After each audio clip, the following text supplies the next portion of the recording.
This is Newcap News with Nicole Stilger. And that contentious carbon levy seems to be one of the main causes for concern brought forward by business owners at the Lloydminster Chamber of Commerce's first policy development roundtable of 2017. There's lots of things on people's minds these days as far as some of the new levies that are being visited upon us by the federal and provincial governments and the impact that's going to have on doing business in Lloydminster. The meeting was an opportunity for members of the Chamber to discuss concerns and issues facing their businesses, which are expected to translate to Chamber policy in 2017. The Chamber also used the meeting to discuss past policy and celebrate successes like their Safer Cities initiative and temporary foreign workforce despite a slump in the economy. It's just gratifying whenever we get participation from memberships. Our members are business people. They're busy and they're struggling right now in some cases, and it's wonderful that they will actually take some time and come and let us know what's on their minds. The Chamber will be meeting with members again on February 7th for the next stage of their 2017 policy development strategies.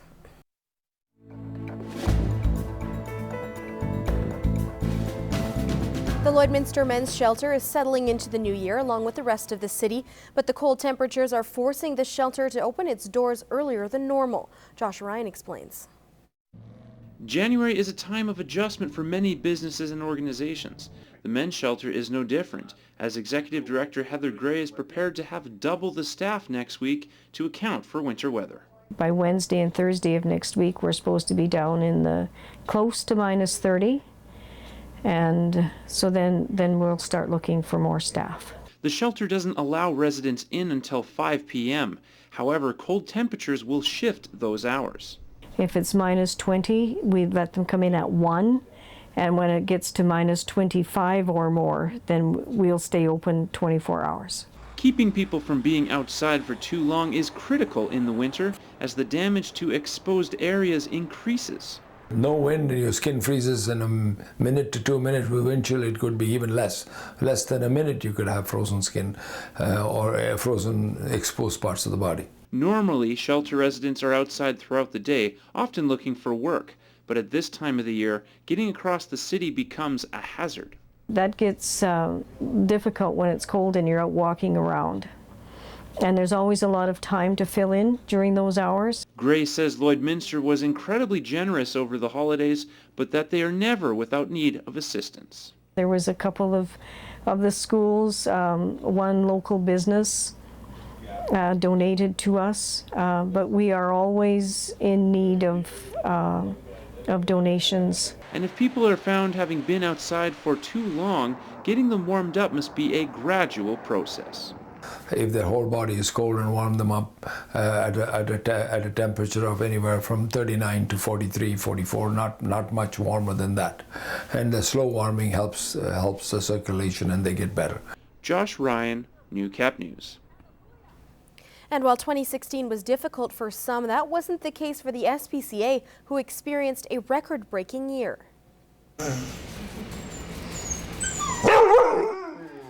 These pets are still waiting to be adopted, but 619 animals were able to find new homes last year. What we've seen is over the last few years is just a slow, gradual increase. So finally to pass that 600 mark is definitely very exciting for us. Punshon credits the increase in adoptions to several factors, including the number of adoption promotions they did throughout the year and the partnerships they made within the community. 2016 was very good at developing those relationships. So for us, we really want people to feel that we are part of the community and we're contributing and giving back to the community. As for this year, the SPCA is looking to continue these partnerships and to find funding for a subsidized spay and neutering program to reduce the number of animals coming to the shelter. Currently, there are 40 animals up for adoption. And if you're looking for winter activities, well, grab your skis or snowboards because this weekend Mount Joy opens for the season. The slopes will officially be open Saturday and Sunday. Volunteers have been preparing the hill since December 27th using upgraded snowmaking strategies and equipment. The system consists of a water reservoir and water lines that go to the top of the hill to help make the snow in much larger quantities. It's a beautiful day for hitting the slope. Just after Christmas, we were for the first time able to use those lines, and they worked amazingly well, better than expected. was well engineered and very well put together. We had some great corporate help in the community to do that. Tatro says that this new system will contribute to an earlier start and later finish to future ski seasons. This is good news for people who are ready for the season opener. We're expecting some of those homebound children and adults that have been inside for too long now and need to get out and get some fresh air, some rosy red cheeks. And being the last weekend before school starts again and the beginning of the new year, Tatro says people have been constantly asking about the status of the hill. Well, of course, as we saw, Mount Joy opens this weekend for skiers and snowboarders. And before you head out there, there's an opportunity to recycle your Christmas tree for a good cause. Heather Klages has the details in this week's What's Happening.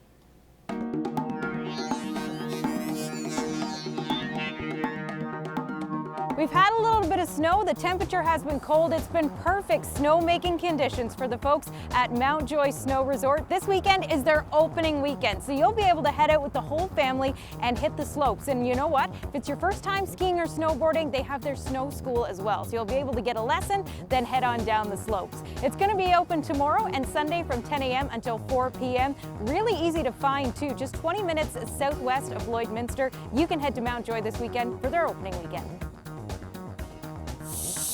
You had that beautiful real tree for Christmas this year, but now that Christmas is over, what do you do with it? Well, it's really easy. Tomorrow, you take it to the Chip Away Hunger Food Drive in the Aztec Safety parking lot here in Lloydminster. And you know what? There's going to be some folks there that will chip it down into wood chips so that it can be recycled for you. Plus, while you're there, you can make a donation to the Salvation Army Food Bank. Things get underway tomorrow at 10 a.m.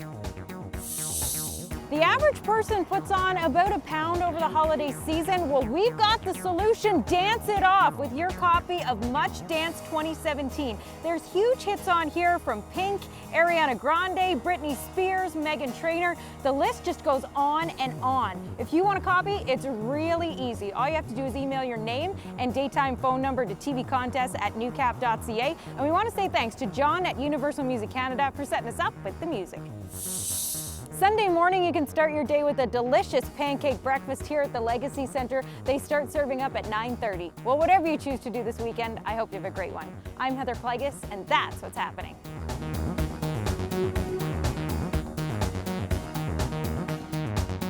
Well, this weekend could turn out to be critical for the Lloydminster Bobcats. Drayton Valley's in town Friday and Saturday. A team 2 points ahead of the Cats in the AJHL North Division.